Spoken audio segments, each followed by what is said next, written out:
বাপ কিভাবে পরিবারকে জাহান্নাম থেকে বাঁচাবে? জন্মের ৭ম দিনে, আর জন্ম হওয়ার সাথে সাথে চাঁপাইনবাবগঞ্জের নীতি বাতিল। সারা গ্রামের মহিলারা ওই বাড়িতে যাচ্ছে। কি যে ঢং পেয়েছে! এও আবার তাহাজ্জুদ পড়ে, যে বাড়িতে যাচ্ছে সে আবার তাহাজ্জুদ পড়ে। আজীব তাহাজ্জুদ, অবাক হতে হয়। তো সেখানে গুরুত্বপূর্ণ জানাশোনা একজন মহিলা থাকতে পারে, তার সহযোগিতায় না আরো একজন থাকলো, সারা গ্রামের মহিলা সেই বাচ্চা প্রসব হচ্ছে ওখানে থাকবে, তা তো হতে পারে না। এইটা নয়, জন্মের পরে 7 দিন যাবৎ মহিলাকে ময়লাযুক্ত কাপড় গায়ে দিয়ে বসে থাকতে হবে আর ঘরে ধোঁয়া দিতে হবে। এগুলো সব চাঁপাইনবাবগঞ্জের নোংরা নীতি। বাচ্চা প্রসব হয়েছে, গরম পানিতে গোসল করে তাজা দামি শাড়ি পরে ঘুরে বেড়াবে। ধনী ঘরের মেয়ে আবার কি আবার ঢং! 7 দিন যাবৎ এগুলো কি? 7 দিন মহিলাকে ওই ঘরে বসে থাকতে, ওটা নাম আতর ঘর। কিসের ঘর গো? ওগুলো একটাও চলবে না।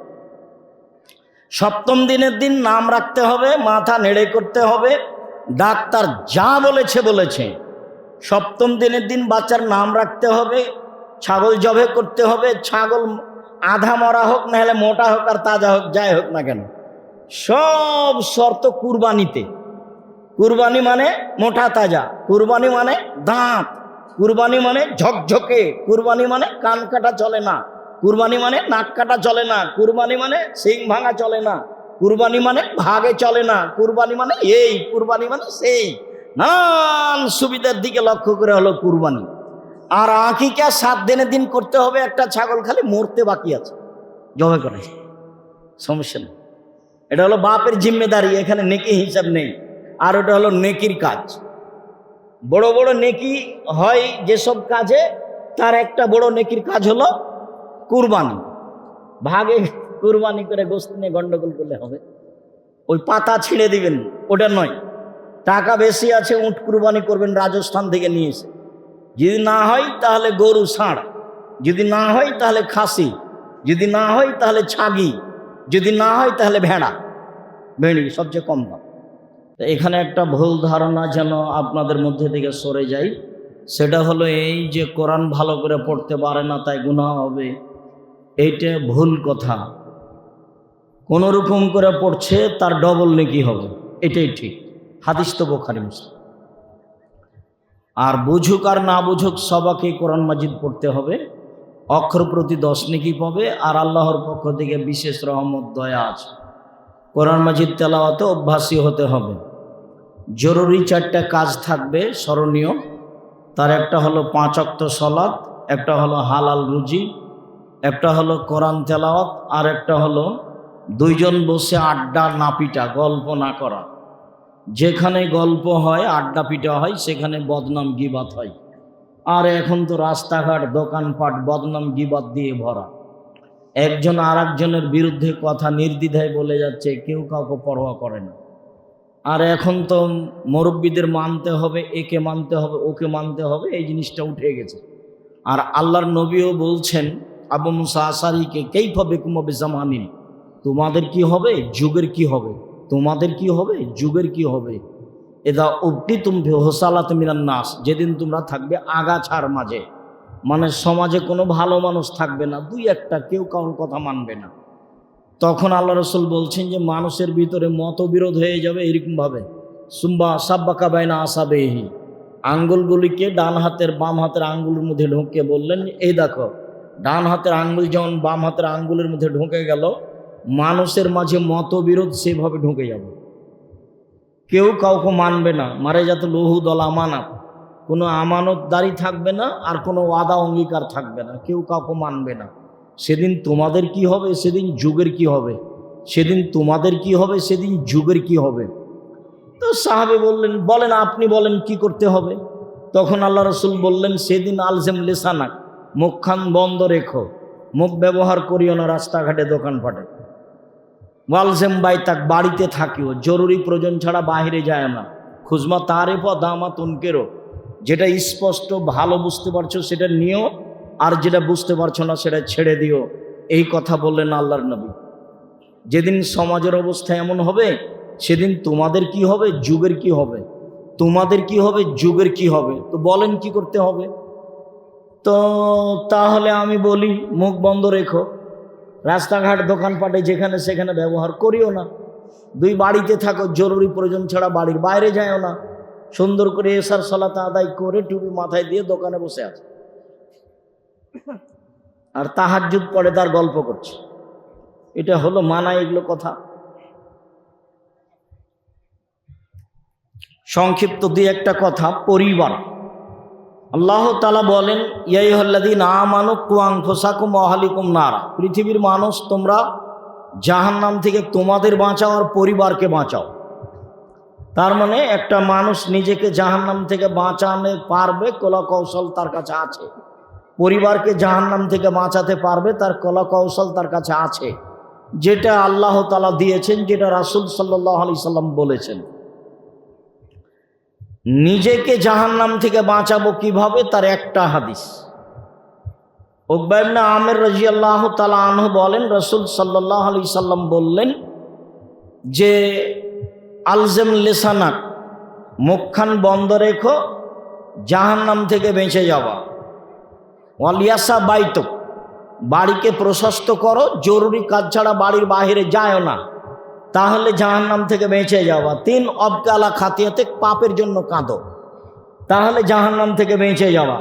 কয়টা হলো নিজেকে জাহান্নাম থেকে বাঁচানোর পথ? 3টে। একটা হলো মুখ বন্ধ রাখা, 2টা হলো বাড়িতে থাকা, 3টা হলো পাপের জন্য কাঁদা। এতে আল্লাহ রাসূল বলেছেন লাইয়ালিজার রাজুলুন নারা বাকা মিন খাশিয়াতিল্লাহ হাত্তা ইয়ালিজাল লাবানু ফি দারে, গাভীর বাঁট থেকে চাপ দিয়ে দুধ বের করে ভিতরে ঢোকানো যায় না যেমন, আল্লাহর ভয়ে কাঁদে যে সে জাহান্নামে যাবে না তেমন। গাভীর ওলান বাঁট থেকে হাত দিয়ে চাপ দিয়ে দুধ বের করে ভিতরে ঢোকানো যায় না যেমন, আল্লাহর ভয়ে কাঁদে যে সে জাহান্নামে যাবে না তেমন। এ আলোচনা যেদিন আমরা দেখব নেটে বা আরও কোনো সময়, আল্লাহ ভীতি, তখন এখানে বিস্তারিত দেওয়া আছে, ওখান থেকে এইটুকু বলা হলো। তাহলে নিজেকে বাঁচানোর পথ পেলাম 3টে। পরিবারকে বাঁচাবো কিভাবে? তো পরিবারকে বাঁচানোর জন্য রাসূল সাল্লাল্লাহু আলাইহি সাল্লাম পরিবারের বাপ মা স্বামী স্ত্রী দুইজনকেই বললেন রাজুল রাইন ও মাসউলুন রায়াতিহি, যে বাড়ির মালিক বাপ, সে বাড়ির পরিবারের মালিক, তাকে পরিবার সম্পর্কে জিজ্ঞাসা করা হবে। অলমারাতু রাইয়াত বিহাইতে যাওজিহা ওয়া ওয়ালাদিহি, আর যে বাড়ির মালিক মা গিথাইন, ও লোকের স্ত্রী, এ হলো বাড়ির মহিলা মালিক, একে তার মালিকানা সম্পর্কে জিজ্ঞাসা করা হবে। তাহলে আপনাকে জিজ্ঞাসা করা হবে আপনার স্ত্রী আপনার ছেলে মেয়ে সম্পর্কে, আর আপনার স্ত্রীকে জিজ্ঞাসা করা হবে আপনার বাড়ি এবং আপনার ছেলে মেয়ে আপনার স্ত্রী দেখেছে কিনা, না উলাডঙ্গির মতো এই বাড়ি ওই বাড়ি গেছে, ওই নাকি ওর বাপ, ওই নাকি তার দাদা, ওই নাকি তার চাচা, কারোনার সাথে নিয়ে পর্দা লাগে না, ওটা তো আমার চাচা, এটা তো চাঁপাইনবাবগঞ্জ, সবাই আমরা জানি। ধর্ম তো এখানে পাগল হয়ে আছে, সবাই বিভাতে থুবড়া করে, থুবড়া শব্দ হারাম, সে কথা তো আমি আগে বলেছি। থুবড়া শব্দ ব্যবহার করা যাবে না, মানে সমাজের লোক 20 বছর পরে বলবে, কেউ যদি বলে যে থুবড়া বিবাহের, তাহলে আর একজন বলবে থুবড়া কি জিনিস গো, তখন আর একজন বলবে তাহলে বাংলা ডিকশনারিতে দেখো কি যে এটা। চাঁপাইনবাবগঞ্জের বিধি নিয়ম নীতি বিবাহের ব্যাপারে খুবই খারাপ, যা একাধিক দিন বলা আছে, কথা প্রসঙ্গে ওইটুকু নিয়ে এসে অবগত করালাম মাত্র। তবে এগুলি থেকে ফিরে আসতেই হবে যে কোনো মূল্যে। আমরা সামাজিকভাবে এই গ্রামে থেকেছি, তো এগুলো আমি কোনোদিন প্রয়োজন মনে করিনি, আর পরিস্থিতি আলহামদুলিল্লাহ আমাকে কোনোদিন কেউ ঘায়লও করতে পারেনি, পরিস্থিতির কাছে আমি আমার জীবনে কোনোদিন নত হইনি। সবাই যখন মাস্ক ব্যবহার করতে লাগলো, তখন আমি বললাম যে মাস্ক ব্যবহার করে ভাগ্য বাড়াতে আমি আব্দুর রাজ্জাক বিন ইউসুফ রাজি নই। পৃথিবী সৃষ্টির 50,000 বছর পূর্বে যদি আমার ভাগ্যে লেখা থাকে যে করোনায় আমি মারা যাব, আর এখন যদি আমাকে পাথরের মধ্যে ঢোকানো হয়, করোনা পাথরের মধ্যে যাবেই। আর যদি করোনা সেদিন না লেখা হয়ে থাকে, যার করোনা হয়েছে তার গায়ের সাথে যদি আমি গাও লাগিয়ে রাখি, মরা পর্যন্ত থাকি, তা আমাকে করোনা ধরবে না। আমি ভাগ্যকে এভাবে বিশ্বাস করি। কই নত হওয়া প্রয়োজন মনেও করিনি, পরিস্থিতি বাধ্য করতে পারিনি। তো বলছিলাম পরিবারকে কিভাবে বাঁচাবেন, তাহলে পরিবারের মালিক চিন্তা করুক। তা আগে পরিবারের মালিক নিয়ে দুই তিনটা কথা বলি। তার এইটা হলো প্রথম, যে বাপ তার স্ত্রী তার ছেলে মেয়েকে দেখবে। কিভাবে দেখবে ছোট্ট করে বলি। আবু সাইদ খুদরি রাদিয়াল্লাহু তাআলা আনহু বলেন, রাসূল সাল্লাল্লাহু আলাইহি সাল্লাম বলেছেন, ওয়ালাদালাহু ওয়ালাদুন ফালিহুসাইন ইসমাহু, কারো যদি একটা ছেলে জন্ম নেয় তাহলে বাপে যেন সুন্দর নাম রাখে। 7 দিনের দিন আকিকা দিয়ে নাম রাখতে হবে।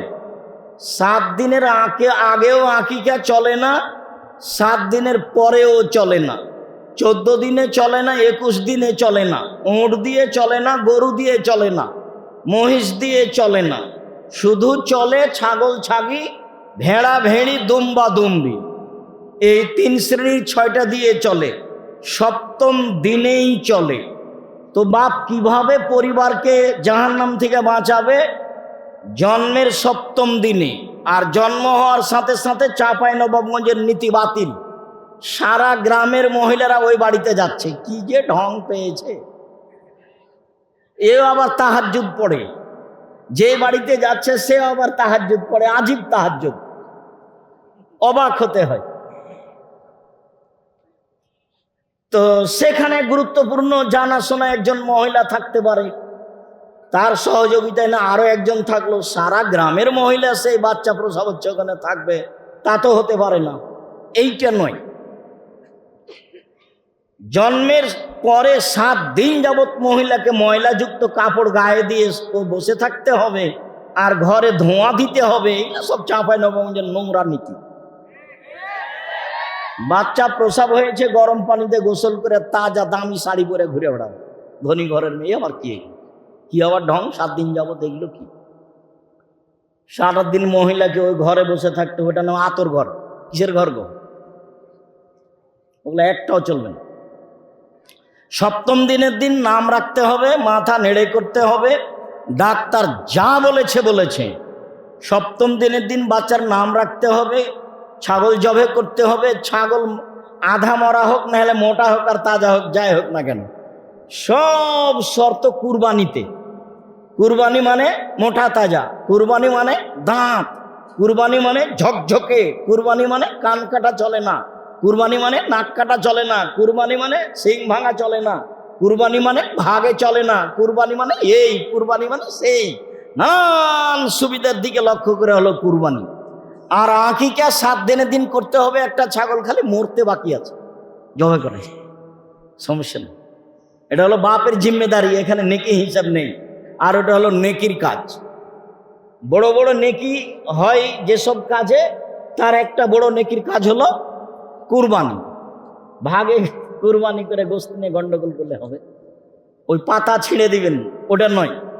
টাকা বেশি আছে, উট কুরবানি করবেন রাজস্থান থেকে নিয়ে এসে। যদি না হয় তাহলে গরু ষাঁড়, যদি না হয় তাহলে খাসি, যদি না হয় তাহলে ছাগি, যদি না হয় তাহলে ভেড়া। ভেড়ি সবচেয়ে কম দাম। সিরিয়ালে চলে আসবেন আল্লাহকে সন্তুষ্ট করার জন্য। 7ম দিনে মাথা নেড়ে করতে হবে, চুল সম পরিমাণ চাঁদি হিসাব করে ফকির মিসকিনকে দিয়ে দিতে হবে। 7ম দিনে নাম রাখতে হবে, এটা হলো বাপের জিম্মেদারি। আর নাম রাখতে হবে নবীদের নাম, নাম রাখতে হবে গুণবাচক নাম, 99টা নাম যেটা আছে, আব্দুল্লাহ, আব্দুর রহমান, আব্দুল সাত্তার, আব্দুল জব্বার, এগুলো। এইসব টুনু আর লিটন, এগুলো থেকে ফিরে আসতে হবে। আর বাপ মাকে একটু সভ্য হতে হবে। ওরা নাকি মাস্টার ডিগ্রি পাস, স্বামী স্ত্রী, একজন নাকি কলেজের প্রিন্সিপাল আর একজন নাকি স্কুলের হেডমাস্টার, ব্যাটার নাম লিটন। কিভাবে হয় এগুলো আমার বোঝা আসে না। শিক্ষিত মানুষ শিক্ষার পরিচয় দিতে হবে, না হলে স্কুলে ইটের খাম্বা তৈরি করার মতোই হবে, নয় রবি ঠাকুরের গান বলাই হবে। রবি ঠাকুর বলল, ওমা তোমার আকাশ তোমার বাতাস, এখন বাংলাদেশের সব ছেলে মেয়ে বলছে ও কালিমা তোমার আকাশ তোমার বাতাস। কালিমার বাপের আকাশ? আমি কোনোদিন বলিনি। সরিষা সম পরিমাণ একে আমি আশ্রয় দিন। যখন আমাকে সিলেট কোর্টে জিজ্ঞাসা করলো, সিলেট কোর্টে মামলা করা হয়েছিল, ঠাকুরের আমি নিন্দা করেছি সেই জন্য। আর সিলেট সুনামগঞ্জ কোর্টে, সিলেটে ছিল 5,000 কোটি টাকা আর সুনামগঞ্জ কোর্টে ছিল 1,000 কোটি টাকা। কি হয়েছে? তা আমি ঠাকুরের নিন্দা করেছি। কি নিন্দা করেছি? ঠাকুর বলেছে ওমা তোমার আকাশ তোমার বাতাস। আমি বলেছি ঠাকুর ভুল বলেছে, কালিমায়ের বাপের আকাশ, আল্লাহর আকাশ। আমি নাকি কবি নজরুল ইসলামের দুর্নাম বদনাম করেছি। কবি নজরুল ইসলাম বলেছেন মসজিদের পাশে কবর দিও ভাই, তাহলে এই গুনাহগার গোর আজাব হতে পাইবে রেহাই। তো মসজিদের পাশে যদি কবর হয় তাহলে আজান শুনতে পাবে কবর থেকে, আর কবরে শাস্তি হবে না। তাহলে তো সব ধনী মানুষই টাকা পয়সার ছেলেরাকে বলবে যে বেটা একটা মসজিদ করে আমার কবরটা মসজিদের পাশে দিও। তো এখন নিন্দা হয়েছে, তো মামলা হয়েছে, তো আমি এখন উঠেছি। তো জজ বলছে আপনি কি পিস টিভির আলোচক? বলে জি। তা আমাকে বলছে আপনার মামলাটা খারিজ করে দিল প্রথম দিন। আর যখন সুনামগঞ্জ কোর্টে উঠলাম তখন জজ আমাকে বলছে এইভাবে মামলার নথিটা এইভাবে রেখে দিন। বলছে যে মামলা নিয়ে আপনার সাথে আমার কোনো কথা নেই, আপনার সাথে আমার এমনি কিছু কথা। যে এজলাসে একজন হাকিম এইভাবে বলতে লাগলো 14-15 মিনিট এক টানা। তা আমাকে উকিল বলেছে যাই বলুক আপনি মুখ খুলবেন না, এরা কিন্তু হাকিম। আমাদের দেশের ভাষায় বলে যে হুকুম হাকিম নড়ে তো হুকুম নড়ে না, যেটা বলবে ফলাফল সেটাই হবে, কাজে আপনি মুখ খুলিয়েন না, আপনার কথা তো প্রতিদিনই শুনি, আজকে আমার কথা শুনবেন। ঠিক আছে, তাই হলো। তো যেটা বলছিলাম সেটা হলো এই যে সপ্তম দিনে ছেলের নাম রাখতে হবে, আকিকা দিয়ে রাখতেই হবে, জরুরি। এটা হলো বাপের জিম্মেদারি। ফায়জা বালাগা, ছেলে মেয়ে যখন বড় হয়ে যাবে ফলে যাবে যে ছেলের বিবাহ দিয়ে দিতে হবে। ছেলে বলছে যে আমার বাপ বিবাহ দিতে চায় না, ছেলের বয়স 25-30 হয়ে গেছে, এখনো ইনকাম করে না, সেই জন্য বিবাহ দিতে চাচ্ছে না। আল্লাহর নবী বলছেন বিবাহ করো, টাকা বেশি হয়ে যাবে। বিবাহ করলে বরকত হয়, টাকা বেশি হয়। তো কোন কালে চাকরি হবে, কোন কালে বিবাহ করবে এই বুদ্ধি নেই।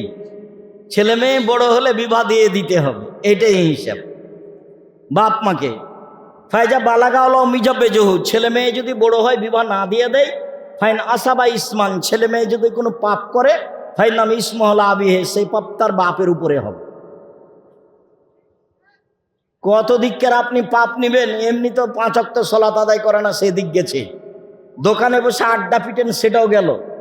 ছেলে মেয়ে এভাবে ঘুরে বেড়াচ্ছে পড়ার নাম দিয়েছে, কোন দিক দিয়ে আপনি জান্নাতে যেতে চাচ্ছেন? আপনাকে তো মনে হচ্ছে যে নৌকা আপনার একবারে সাগরে ডুবে গেছে। আপনার অবস্থা কেন এরকম? আপনি একটু শরমবোধ করেন না কেন? যাক, এইবার ছেলে মেয়ে বড় হলে বিবাহ দিয়ে দিতে হবে, লেখাপড়া করাতে হবে, বাপের জিম্মেদারি। বাপের কয়েকটা জিম্মেদারি চলছে। মানকানলাহু আলিদা ফাল্লামা ফাসানা তালিমা ওয়াদ্দাবাহা ফাসানা তাদিবাহা ফালাহু আজরান। কারো যদি একটা কাজের মেয়ে থাকে, মালিক যেন তাকে শিখিয়ে দেয়, সুন্দর শিখিয়ে দেয়, শিষ্টাচার শিখিয়ে দেয়, সুন্দর শিষ্টাচার শিখিয়ে দেয়। তার মানে কাজের মেয়েকে বিদ্যা শিখাতে হবে। তো কাজের মেয়ে, তাকেই যদি বিদ্যা শিখাতে হয় তাহলে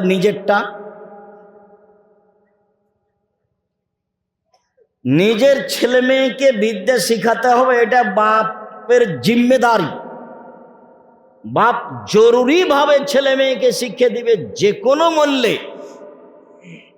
গার্মেন্টসে মেয়ে যেতে পারে না, প্রয়োজনে মেয়ের বাপ যাবে। আরেকটা এখানে বলি, পিতাকে লক্ষ্য করে আল্লাহ রাসূল বলছেন আনফিক আলা ইয়ালিক মিন তাওলিক, তুমি তোমার উপার্জিত সম্পদ ছেলে মেয়ের পিছনে খরচ করো। আনফিক আলা ইয়ালিক মিন তাওলিক, তুমি যে পয়সাপাতি উপার্জন করো এটা ছেলে মেয়ের পিছনে খরচ করো, তাহলে মানুষের উপার্জন, এই উপার্জনীয় সম্পদটা সর্বপ্রথমে কার পিছনে খরচ হবে? ছেলে মেয়ের পিছনে। পড়াতে যেই খরচ হবে সেটাকে বাপ মাকে বহন করতে হবে। বাপ মা কিভাবে বহন করবে? বাপের জমিদারি দিয়ে করবে, না হয় চাকরি করে করবে, না হয় ব্যবসা করে করবে, না হয় দিন মজুরি করে করবে। যেভাবে সহজ সম্ভব হবে বাপ ছেলে মেয়েকে উপার্জন করেই পড়াবেন, এটা বাপের জিম্মেদারি। প্রয়োজনে ছেলে যাবে না গার্মেন্টসে, বাপ যাবে। প্রয়োজনে মেয়ে যাবে না গার্মেন্টসে, বাপ যাবে। যতদিন পর্যন্ত বাপ বেঁচে আছেন উপার্জনের জিম্মেদার তিনি, ছেলে মেয়েকে পয়সা খরচ করে পড়াবেন তিনি। এইখানে কঠোরতার জন্য আল্লাহ রাসূল আরো দুটা বাক্য বলেছেন। তার একটা বলেছেন, লা তারফা আনহুম আসাকা আদাবান মিন আহলিক, তুমি তোমার পরিবার থেকে শিষ্টাচারের লাঠি উঠিয়ে নিও না। মানে ছেলে মেয়ে সবসময় আদর দিয়ে চলবে না। আদর যখন কোনো কাজ করবে না তখন লাঠি দিয়েই ঠিক করতে হবে, এটা আল্লাহ রাসূল বলছেন। আল্লাহ রাসূল বলছেন, মুরু আওলাদাকুম অহম আবনাউ সাবে সিনিনা, ছেলে মেয়েকে সলাত আদায় করতে বলো 7 বছর বয়সে। অদরেবহুম আলাইহিম অহম আবনাউ আশরে সিনিনা, পিটিয়ে সলাত আদায় করো 10 বছর বয়সে। দেখেন, তাহলে আমি অবশ্য তোমাকে এইভাবে সাড়া দিতে বলিনি, মানে তুমি আবার বিপদে পড়ো না। তার মানে এইভাবে ঠিক বলে একটু পরে তোমাকে আরেকজন বলবে যে তুই যে ঠিক বললি, তো তুই তো সালাত আদায় করিস না, তখন তুমি অপমান হও, যেটা আমি চাই না। আর যেটা আমি বলেছি 15 বছর বয়সের ছেলে নামাজ পড়ে না, তখন তার বাপ বেঁচে আছে, এটা আমি গ্রহণ করিনি। মানে 7 বছর বয়সে পড়তে বলবে, 10 বছর বয়সে পিটাবে, 15 বছর বয়সে তাকে ভিন্ন করে দেবে। ও আপনার খাবে আর সালাত আদায় করবে না, এটা আল্লাহ রাসূল গ্রহণ করেননি। তো পিতার জিম্মেদারি আরো অনেক আছে, এইটুকু শেষ করলাম। মায়ের জিম্মেদারিতে চলে যাই। জাবের রাদিয়াল্লাহু তাআলা আনহু বলেন, একদা আমি আল্লাহ রাসূলের সাথে যুদ্ধ করে বাড়ি ফিরছিলাম। যখন মদিনার কাছাকাছি, তখন আল্লাহ রাসূল বলেন, এই সবাই এখানে থামো, বসো। আমি তখন বললাম, আল্লাহর নবী, আমি নতুন বিবাহ করেছি, আমাকে বাড়ি যেতে অনুমতি দেন। তা আল্লাহ রাসূল বললেন, তুমি বিবাহ করেছো? কুমারী না তালাক প্রাপ্তা? তো জাবের বললেন, আমি তালাক প্রাপ্তা মেয়ে বিবাহ করেছি। তাহলে তুমি কুমারী মেয়ে বিবাহ করলে না কেন? তো জাবের বলছেন যে আমি বললাম, আল্লাহর নবী, আমার বাপ উহুদের যুদ্ধে মারা গেছেন 9 জন মেয়ে রেখে।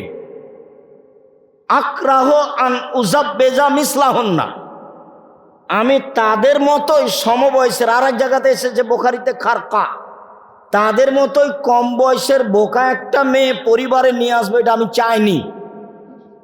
আমি আমার বোনদের সমবয়সের মেয়ে আমি বিবাহ করতে চাইনি 4টা কারণে। 1, লেতুয়াল্লিমাহুন্না, আমার স্ত্রী যেন আমার বোনদেরকে বিদ্যা শিখাতে পারে, এই জন্য তালাক প্রাপ্তা মেয়ে বিবাহ করেছি। অতুয়াদ্দেবাহুন্না, আমার স্ত্রী যেন আমার বোনদের শিষ্টাচার দিতে পারে, এই জন্য আমি তালাক প্রাপ্তা মেয়ে বিবাহ করেছি।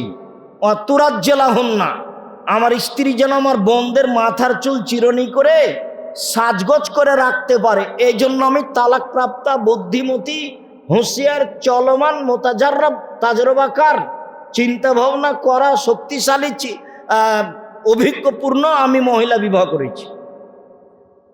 অতাকুম আলাইহিন্না, যে কোনো সময় আমার স্ত্রী যেন আমার বোনদের উপরে পাহারা দিতে পারে। তাহলে মা 1, ছেলে মেয়েকে বিদ্যা শিখাবে, ছেলে মেয়েকে বিদ্যা শিখাবে। আব্দুর রাজ্জাক সাহেব, মা তো কিছু জানেন। তো যার মা কিছু জানে না, আমার মা তার মধ্যে একজন। আমার মা অক্ষরই চিনতেন না, আমার মা অক্ষর চিনতেন না। আরবি অক্ষর কোনো রকম করে চিনলো মিলিয়ে পড়তে পারতেন না, আর বাংলা অক্ষরই চিনতেন না। এমন কোনোদিন ফকির বাড়িতে আমাদের যায়নি, মহিলা পুরুষ যাকে ভিক্ষে দেওয়ার পরে আমার মা বলেনি ফকিরকে যে আমার ছেলেটার জন্য দোয়া করি। অনেক ঘটনা আপনাদের জানা আছে, সেইগুলো ঘটনা মুখস্থ হয়ে আছে। আমার মা, আমরা একদিন নদীতে গোসল করছি, দেরি করছি, আজকে যাব না নাচল, সেই জন্য নাচলের আমরা ছাত্র ৭৬ থেকে না ৮২ সাল পর্যন্ত। তো ১২টা সাড়ে ১২টার দিকে নদী থেকে গোসল করে পড়ে এসেছি। তা আমার মা ভাত রাত সব কিছু রান্না করে রেডি করে নিয়ে বসে আছে। আমাকে বলছে দেরি করলি কেনে, খেয়ে নে, তাড়াতাড়ি বের হ, ট্রেন পাবি না, আজকে যাব না। না যেতেই হবে, না না আজকে যাব না, যেতেই হবে। তাহলে খাবো না, খাস না, যা। ব্যাগ নিয়ে হাঁটা শুরু করেছি, তখন আমাকে বলছে টাকা নেই। বলছে টাকা নিব না, নিস না। খাওয়া ছাড়াই টাকা ছাড়াই চলে গেলাম। কই আমার মা তো নরম হলো না। আর আপনি জামিয়া সালাফে ছেলে ভর্তি করে রোজ পাক পাড়েন, কি দেখানো গেল। আর কে ছেলেকে মেরেছে সেই অভিযোগ আমার সামনে পেশ করেন, আমার সামনে অভিযোগ পেশ করিয়েন, বা ওই শিক্ষকের সামনে করিয়েন না। একবার যদি শিক্ষককে গিয়ে বলেন যে আপনি আমার ছেলেকে মেরেছেন, তাহলে সেই ছেলেকে এখানে রাখার চেয়ে না রাখা ভালো। কেন? আপনার ছেলেকে ওই শিক্ষক আর পড়া জিজ্ঞাসা করবে। আপনাকেও যদি আমি শিক্ষক করি তো আপনিও আর জিজ্ঞাসা করবেন। আপনার ঠেকা বেঁধেছে, আপনি আগেকার মতো বাপ হয়ে বলবেন এই যে দিলাম হাড় হাড্ডি জমা দিয়ে, এই যে দিয়ে গেলাম, তখন শিক্ষক একটু সুযোগ পাবে। তা আমি যখন অনেক বড় প্রতিষ্ঠান জামিয়া সালাফে, আপনাদের বাড়ির পাশে যেটা ডাঙ্গিপাড়া, প্রায় ২০০০ ছেলে মেয়ে পড়ে, অনেক শিক্ষক শিক্ষিকা কর্মচারী, অনেক মানুষ। তো আমি যখন অভিভাবকের সামনে কথা বলি, তখন বলি যে মাস্টার যদি আমার ছেলে মেয়েকে মারতে মারতে মেরেই ফেলে দেয়, আমি জানাজা দিয়ে মাটি দিয়ে দেবো, জিজ্ঞাসা করব না মারলেন কেন। যেটা আমি জিজ্ঞাসা করব না, পাতাই পড়ি না ওটা। আমাদের ছেলে মেয়ে এখনো আমাদের প্রতিষ্ঠানে ছোট অবস্থায় পড়ছে, ও পাতাই পড়ি না। খুব ভালোভাবে জানি যে আমার ছেলে মেয়ের সাথে শিক্ষকের শত্রুতা নেই, জমি জায়গা নিয়ে গন্ডগোল হয়নি, দোকান নিয়ে গন্ডগোল হয়নি। অতএব মেরেছে, পড়া পারেনি বা কোনো দুষ্টমি আছে, একটা জায়গাতে দুটো মেরেছে মেরেছে মেরেছে, আমি তো 7টা মারছি সকাল। আমি ওটাকে বলেছি যে এরকম গার্জেনের ছেলে পড়াবো না, বাপকে জোর করবো আগে। দেশ বিদেশের সর্বোচ্চ মানের শিক্ষক জামিয়া সালাফে ডাঙ্গিপাড়া রাজশাহীতে, লক্ষ লক্ষ টাকা খরচ করছি, 32 লক্ষ টাকা মাসে বেতন লাগে, 32 লক্ষ এক মাসে বেতন লাগে, 300 জন শিক্ষক শিক্ষিকা। আর আপনার ছেলে পড়বে না, আপনি আমাকে একটা বলে নিয়ে চলে আসবেন, এটা আমি চাই না। সর্ববৃহৎ প্রতিষ্ঠান আয়াতনে, সর্ববৃহৎ শিক্ষা মানে, সর্ববৃহৎ শিক্ষক গুণে জামিয়া সালাফিয়া। আমি বলে গেলাম, কালকে আপনি পরীক্ষা করবেন। জীবন বাজি রেখে চেষ্টা চালাচ্ছি, আর আপনি চট করে একটা কথা বলবেন, সেটা আমার কাছে পছন্দ নয়। আর যারা দিনী বোনেরা, দিনী ভাইরা বলছে আব্দুর রাজ্জাক সাহেব আসছেন, মানে এটা আর তাফসির মাহফিল নয়। চাঁপাই নবাবগঞ্জের পুরুষ নারী মনে রাখবেন, আমি আব্দুর রাজ্জাক বিন ইউসুফ আপনার কাছের মানুষ, কাছের ভাই, কাছের সন্তান, কাছের মানুষ। দিন ধর্মের ব্যাপারে আমি আপনাকে সবচেয়ে ভালো পরামর্শ দিতে পারবো ইনশাআল্লাহ। জাতির যদি রাস্তাঘাট করে দিতে না পারি, জাতির যদি স্কুল কলেজ করে দিতে না পারি, জাতিকে চূড়ান্ত সঠিক ধর্ম দিতে পারবো ইনশাআল্লাহ। ধর্মের ব্যাপারে জাতিকে ফাঁকি দিয়ে পরকাল হারাতে রাজি নই। অতএব আব্দুর রাজ্জাক একটা নাম বলে নাক সিটকিনি দিয়ে চলে যে আপনি সফল হবেন না। আর বেশি বললে নেতাকে নিয়ে আসেন, এক যুগের কথা বলা আছে। ভালোবাসা এখানেই রাখেন, যে কোনো মূল্যে আপনাকে সঠিক পথ দিব ইনশাআল্লাহ। ওই প্রস্তুতি আমার কাছে আছে। আমি এই গ্রামের মানুষ, চাঁপাইনবাবগঞ্জের মানুষ। দিনের ব্যাপারে চিন্তা ভাবনা সঠিক, সর্বদাই ব্যস্ত থাকে। এই জন্য আপনাকে আশ্বস্ত করি, মহিলা 4টা দায়িত্ব পালন করবে, তাহলে সন্তানাদি মানুষ হবে। 1, শিক্ষা, উনি জানুক আর না জানুক চেষ্টা করবেন। 2, শিষ্টাচার। শিষ্টাচার কি জিনিস? এই নখ বড় কেন? নখ বড় কেন? এই মাথার চুল এভাবে খোপা করেছ কেন? ওভাবে খোপা খুলো। এই হাতে এভাবে মেহেদি দিয়েছ কেন? এভাবে কোথায় যাচ্ছ? এই কোথায় গেছিলে? শিষ্টাচার কাকে বলে? ওই বাড়িতে বিবাহ লেগেছে, থুবড়া ওখানে যাওয়া হবে না, ওখানে মানুষজন আছে যাওয়া হবে না। শিষ্টাচার। শিষ্টাচার বলতে অন্তত ও যেটুকু বুঝে সেটুকু চেষ্টা করবে। সালাম দিয়ে বাড়িতে ঢুকতে হবে, সালাম দিয়ে বাড়ি থেকে বের হতে হবে, কাপড় মাথায় দিয়ে বাড়ি দিয়ে বের হতে হবে। মেয়ে মানুষ মানে পায়জামা পরবে, জাঙ্গিয়ে, হাফ প্যান্ট নয়। যেদিন হাঁটতে পারে সেদিন থেকে মেয়েটা পায়জামা পরবে, সেদিন থেকে মাথায় একটা স্কার্ফ দিয়ে চলবে। ছোট থেকেই তাকে ধর্মীয় লেবাসে গড়ে তুলতে হবে, নম্র ভদ্র করার প্রাণপণে চেষ্টা করতে হবে। মা হিসেবে শিক্ষা ও শিষ্টাচারে সরিষা সম পরিমাণ পিছে উঠতে পাবে না। ওই যদি উলাডঙ্গির মতো এইদিকে হাঁটে একবার, ওইদিকে হাঁটে একবার, একবার ইস্টা জালসা দেখে, তো তার মেয়ে কি শিখবে? এগুলো দিয়ে একটা পরিবার গড়া যাবে না। মাকে আগে সুন্দর সংশোধন হতে হবে, তাহলে পরিবার সুন্দর হবে। 1, শিক্ষা। 2, শিষ্টাচার। 3, চিরুনি মানে সাজগোজ করে রাখা। বাচ্চাকে পরিপাটি করে রাখতে হবে, এলোমেলো রাখা যাবে না। বাচ্চার পায়জামাটা পরিষ্কার নেই, এটা রাখা যাবে না। বাচ্চার গায়ের জামাটা পরিষ্কার নেই, এটা রাখা যাবে না। ঝকঝকে করে পরিষ্কার করে রাখতে হবে, এটা মায়ের জিম্মেদারি। মা যখন বাচ্চাটা জামাটা গায়ে দিবে বাচ্চার, তখন কোন হাত আগে ঢোকাবে? ডান হাত আগে ঢোকাবে বিসমিল্লাহ বলে। জুতা পরানোর সময় মা কোনটা জুতা পরাবে? ডানটা। মা যখন খুলে নিবে তখন কোনটা খুলবে? বামটা। মা যখন শুইতে যাবে বিছানে তখন দরজা বন্ধ করবে বিসমিল্লাহ বলে, জ্বালানা বন্ধ করবে বিসমিল্লাহ বলে। খাদ্যের পাতিল, তরকারির পাতিল, ভাতের পাতিল, আটার পাতিল সব ঢেকে রাখতে হবে। আল্লাহ রসুল বলছেন কতগুলি বালা মুসিবত রাতে চলে, সেইগুলো খোলা খাদ্যের উপর মধ্যে ঢুকে যায়। সেইগুলি যদি কেউ সকালে খায় তাহলে সে অসুস্থ হয়ে পড়বে। এটা আল্লাহ রসুল বলছেন, বুখারী মুসলিমের হাদিস। জরুরি বাতি ছাড়া, জরুরি বাল্ব ছাড়া সব অফ করে শুইতে হবে। টয়লেটে বাল্ব জ্বলছে, ওটা অফ করতে হবে। আগ্নেয় অপ্রয়োজনীয় বাল্ব আছে, সেটা অফ করতে হবে। ঘরে বাল্ব চলছে অপ্রয়োজনীয়, সেটা বাল্ব অফ করতে হবে। যেটা জরুরি খুব রাতেও লাগবে সেটা ব্যতীত সব অফ করে ঘুমাতে হবে। অফ করার সময় বিসমিল্লাহ বলতে হবে। অতফেউ সারাজাক মজকুরুল্লাহ, বাতি অফ করো বিসমিল্লাহ বল। এখন মা যে কি দিয়ে বুঝলো শিষ্টাচার? মা তো কোনোদিন শিষ্টাচারের কথা তার মায়ের মুখে শুনেনি। এইভাবেই শ্বশুর বাড়ি এসেছে, 2 বছর 1 বছর পরে সন্তান হয়েছে, মায়ের কাছে লাহের হয়ে গেছে, 6 মাস লাহেরে থেকে। 6 মাস লাহের খাওয়াই হিসাব, ওই পড়াই বাতিল। বউ নিয়ে এসেছো, বাড়িতে রাখবা। শ্বশুর বাড়ি যাবে, তুমিও যাও, সকালে যাবা, বিকালে ফিরে আসবা। শ্বশুর বাড়ি দূরে হলে আজ যাবা, কালকে চলে আসবা। আর যদি নিকটে হতো সকালে যাবা, বিকালে ফিরে আসবা। শ্বশুর বাড়িতে বউ রাখার কোনো সুযোগ নেই। শ্বশুরের কাছে কোনো কিছু নিতে হবে না। ফার্নিচার হোক, খাটখাটলা হোক, চৌকি বাক্স হোক, নিয়ে থাকলে 24 ঘন্টার মধ্যে ফেরত দিবা। এই হিসাব নয়। কাপুরুষে বসবাস করিও না, দিন মজুরি করে খাও, সেটাই ভালো। এই ছেলে,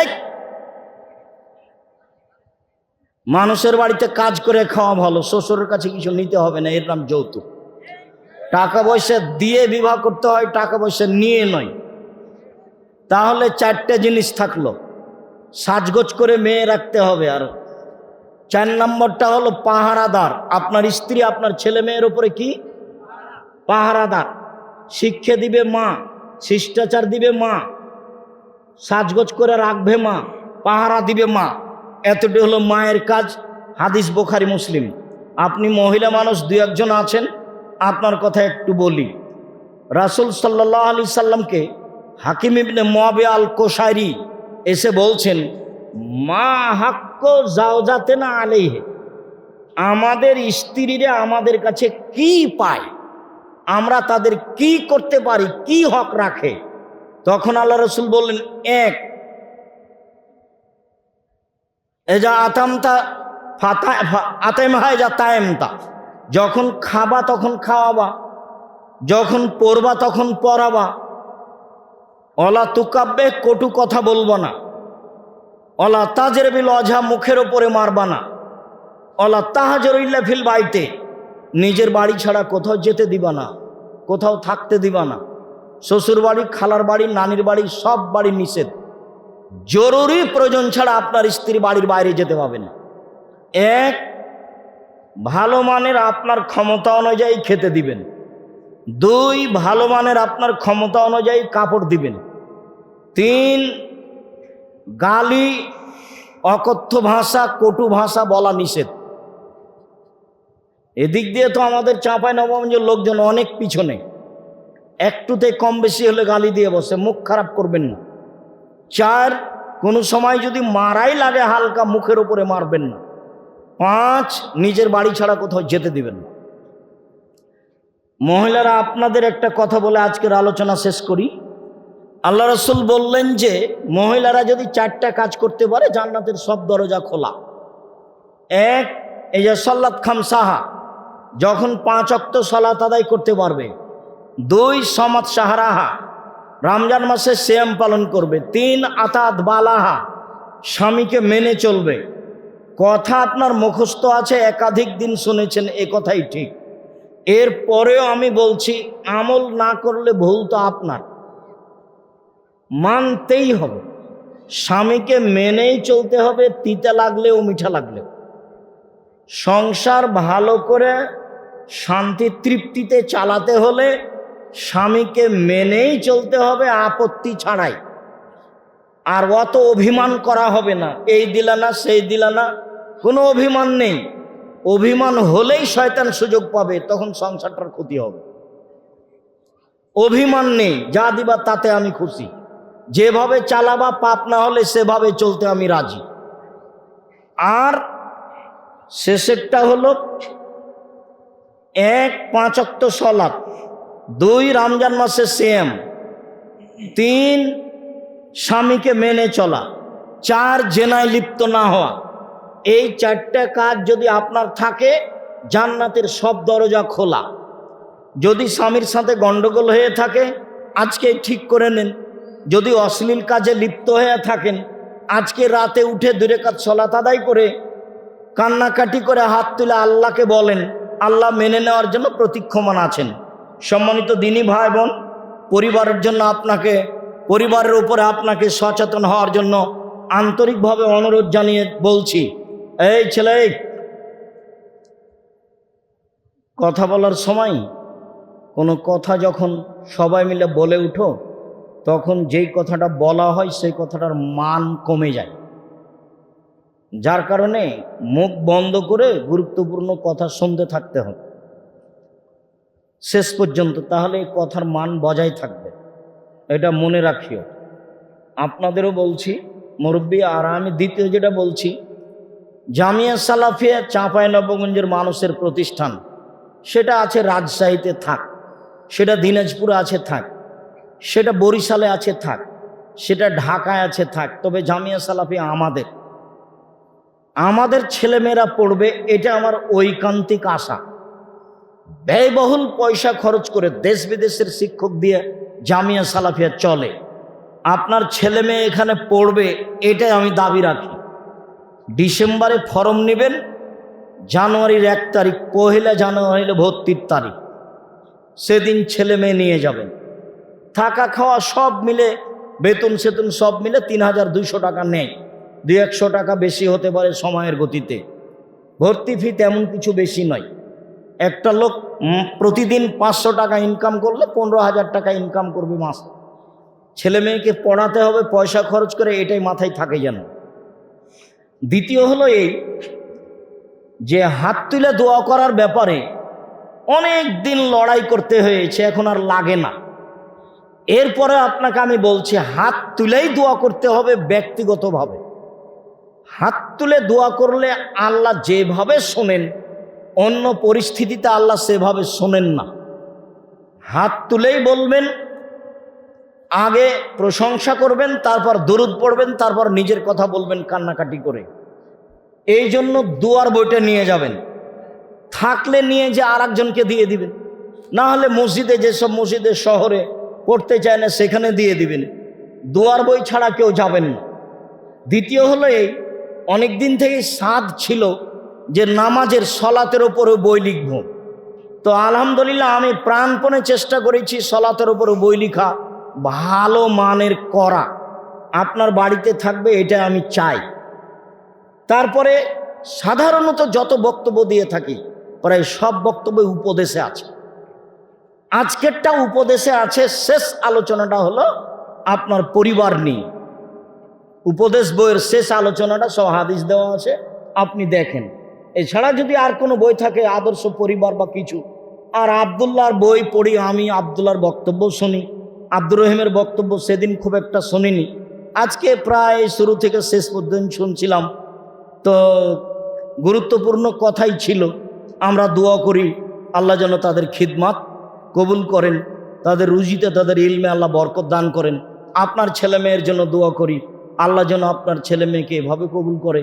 তারা দেশ বিদেশ থেকে পড়ে আসছে, তারাকে যেন আল্লাহ কবুল করেন, তারা যেন জাতির কাছে গ্রহণীয় হয়, জাতি যেন তাদের কথাকে মূল্যায়ন করে, সামাজিকভাবে, শরীয়তগতভাবে। আল্লাহ তুমি এই ব্যবস্থা করো, আল্লাহুম্মা আমিন।